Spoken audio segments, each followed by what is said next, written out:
Training.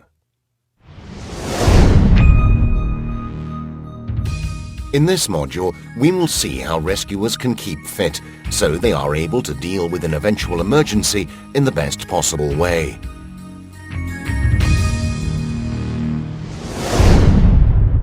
Keeping fit.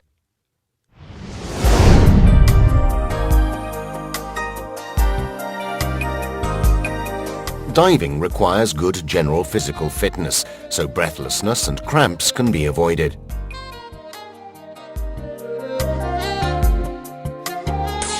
Swimming against a current or walking in soft sand carrying a heavy aqualung can wear you out unless you have good muscle tone and cardiovascular capacity. You should therefore consider a good training regime so as to increase your aerobic capability and muscular mass. Before diving, it is also useful to lightly stretch the muscles that are the most subject to cramp. Slight extension, in fact, improves their performance. Being fit also means being adequately rested before diving.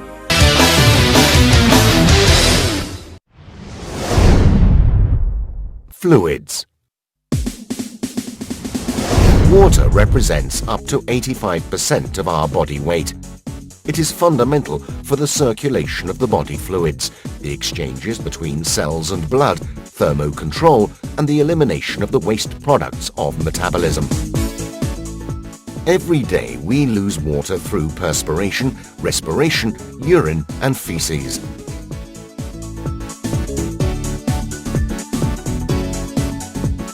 In order to maintain the correct balance, we have to reintroduce at least 1.5 litres, 2.5 pints of water a day into our body. Our bodies are not good at tolerating a shortage of water. A loss of water of just 2% of the body volume alters our thermal controls and negatively influences efficiency and physical capacity. A loss of 5% leads to the risk of getting cramp and can cause a considerable reduction in physical performance.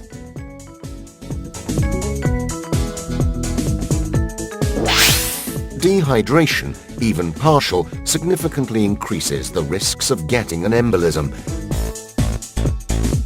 The greater viscosity of the blood, in fact, makes it easier for gaseous micronuclei to form, and these can cause the formation of bubbles during ascent.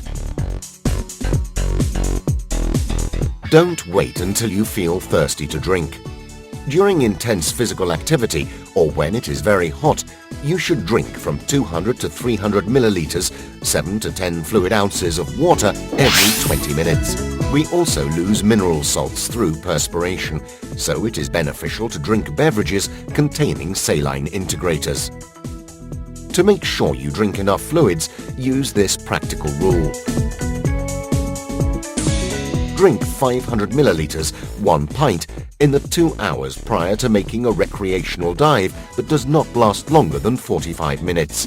125 to 250 milliliters, 4 to 9 fluid ounces immediately before the dive, and 250 to 300 milliliters, 9 to 10 fluid ounces immediately after.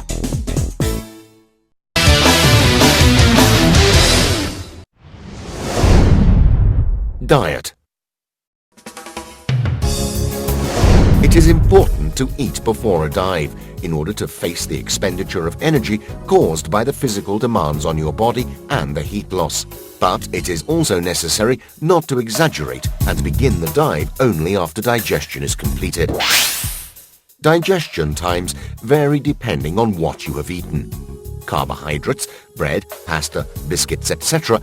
are digested in just 1 hour, while proteins, lean meat, require 2 hours, and fats, sauces, oil, butter, etc. need a good 4 hours. So breakfasts with eggs, cheese and cured meats must be eliminated because they take too long to digest. A breakfast of simple and complex carbohydrates, bread, dry biscuits with jam or honey, fruit, is easily digestible and provides immediate energy for a long period. However, breakfast, even just with carbohydrates, should be eaten at least 2 hours before the dive. If the dive is planned for the afternoon, you should eat just a light lunch based on complex carbohydrates. You shouldn't eat a complete meal between dives. It is better to have just a simple light snack of fruit, dry biscuits, crackers, and lots of water. After the meal, wait at least 2 to 3 hours before diving again. The time you should wait before diving again is also influenced by the external conditions and the type of dive you have planned. If you are out all day on a boat making several dives, you should only have a complete meal after the diving is over for the day. Always avoid ice-cold drinks that can block the blood flow to the stomach and fizzy drinks and food that cause gas, because as the gas expands during the ascent, it can cause stomach pain.